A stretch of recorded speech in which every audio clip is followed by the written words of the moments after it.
Hi everybody, Jane here again. Thank you for joining me today on my new video. Today I thought I would do something a bit textured in my mixed media pad. So this is the Winsor Newton mixed media paper, and I use this because I knew that I just wanted to have a real play around today with lots and lots of texture. So I decided rather than sort of framing the page with my tape, I was going to try to focus mostly into the middle of the page, and I wanted to really create some texture with some bits of paper. I debated whether to use card, but I thought that would be too thick, especially in this sketchbook. So I thought I would just use copier paper. So I just took a few sheets of copier paper and chop them up into different sizes of rectangles and use those to build up this sort of space in the middle of my page. I'm also adding on some of the masking tape. Now this is masking tape that I bought recently. It's a pounder roll, so it's a really good value. As well as being really good for adding texture, it actually works really well to mask off your pages with watercolour. But I wanted in this case to just use it to add extra bits of texture because it had a different shape and size to it. So I sort of added it in between the pieces of paper as well as on the top of the paper. And I am using today the Liquitex Professional Matte Medium. And it's a really nice one because it squeezes out easily. You can sort of really work quite quickly with it, which is what I wanted. So I'm just building up the layers. I started with the biggest pieces of paper and then gradually got to the smaller ones until I was adding the little tiny pieces right on the top. It doesn't make her like a really very textured or very high sort of a relief to the page, but it's just, I was hoping that once I put my colours on, my colour mediums, I would see some of that sort of texture as I added the colour to the page.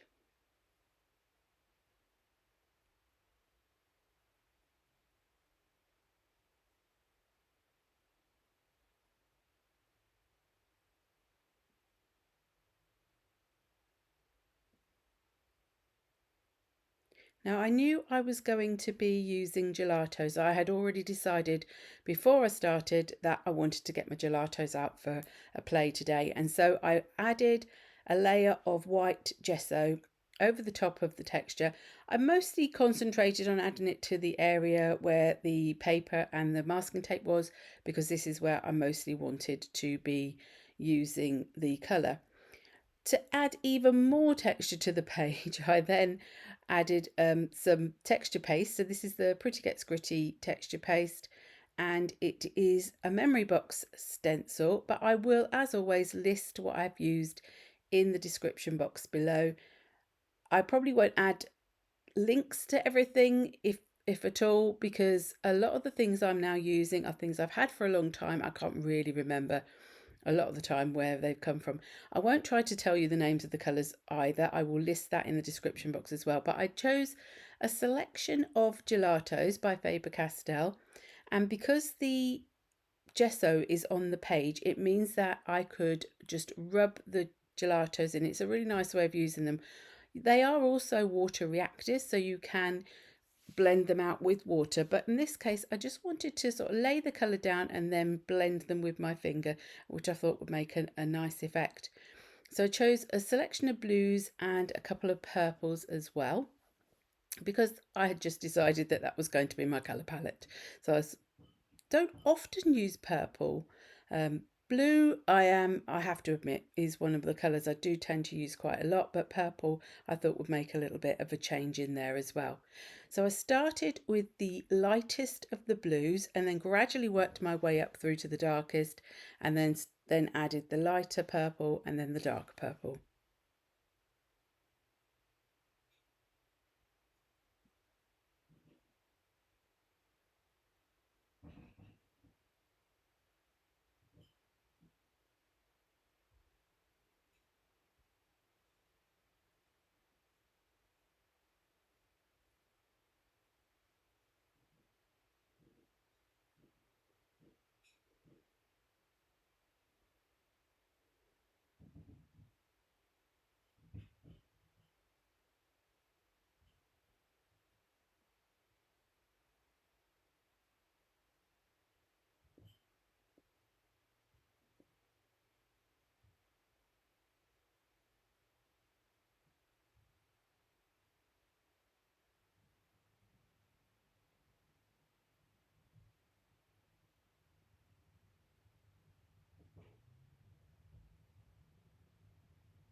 I then decided that I wanted to lighten up some of the areas. Now, because I'd used the gesso underneath the gelatos, this meant that I could lift some of the colour back through the same stencil I'd already used. I used a wet wipe and then removed the excess liquid with a piece of kitchen towel.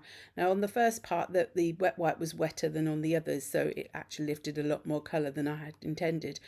But in some of the areas you can see it gave a really nice effect. I then wanted to emphasize some of that texture, so I've used the woody from Stabilo, and I've chosen the sort of turquoise colour. And again, these are water soluble, so I could have got out my brush and added water to them to water them out a bit.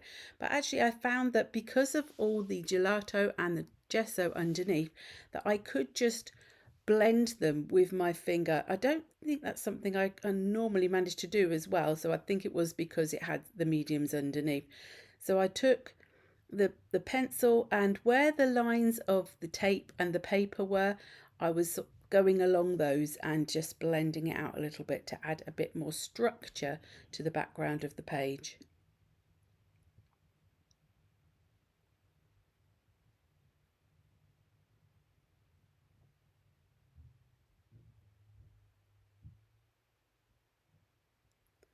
I decided I wanted to add a little bit more texture in a different way into the background. So I'm using this stamp, which is from a stamp set that I designed for Cleverprints, and I'm using the archival ink because it goes over so many different surfaces and on top of different products.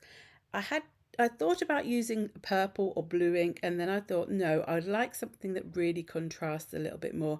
Now, the stamp I'm using is actually made by stamping a piece of drywall tape to create that stamp, and so I thought it went really nicely with the stencil I'd already added.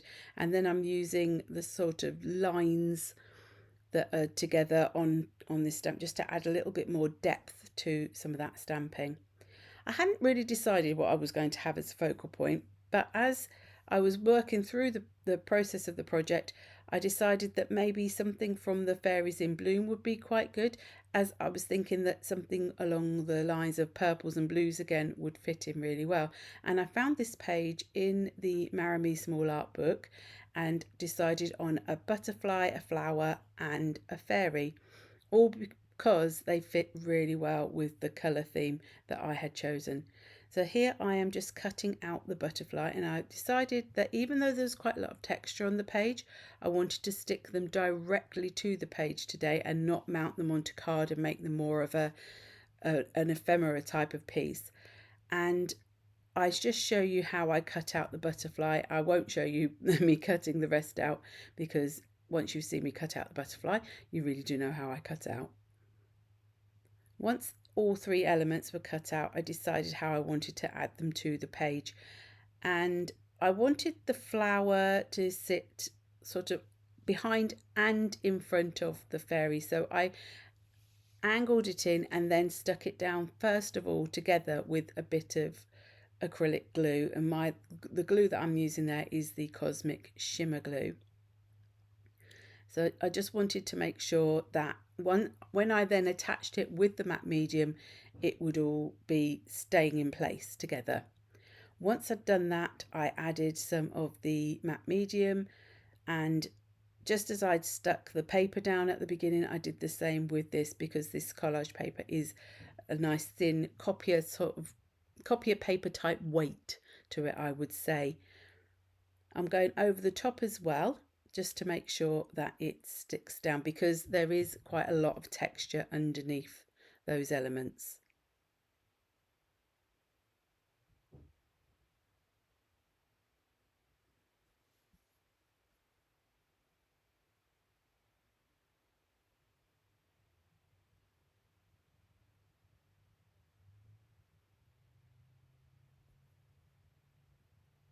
I wanted to add a bit of shadow, and I usually use my Inktense pencils, but I suddenly thought, well, the Stabilo woodies have the same sort of effect. They are a water-soluble pencil, so as I'd already used this turquoise in the background, I thought that would be a nice one to add as a bit of shading around the elements, just so they didn't look quite as stark and as though they'd been just, you know, placed rather than blending into the background.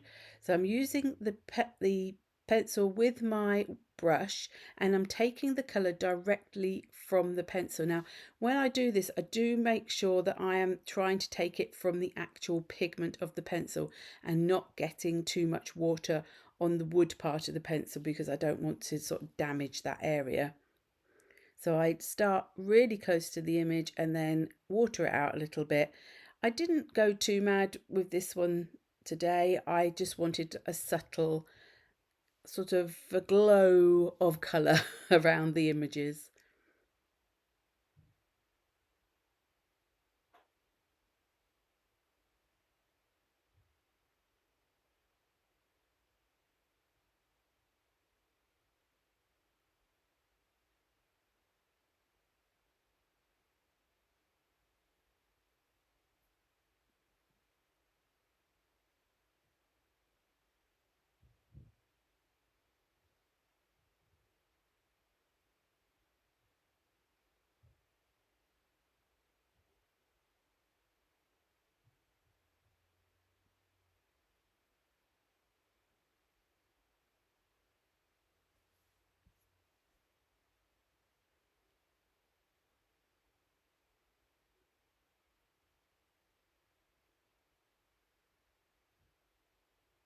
Today I felt like I wanted to add a little bit of white highlight to a few areas of the focal points. So I'm using my Copic Acrea Snow White pen. Didn't go too mad with the highlights, just wanted to add a little bit here and there just to give them a little bit more life.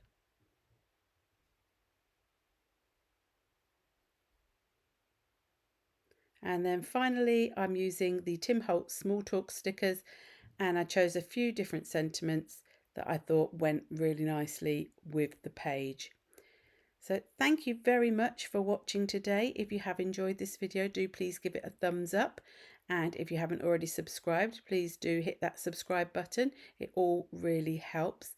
And hopefully I'll see you in the next video. Bye bye.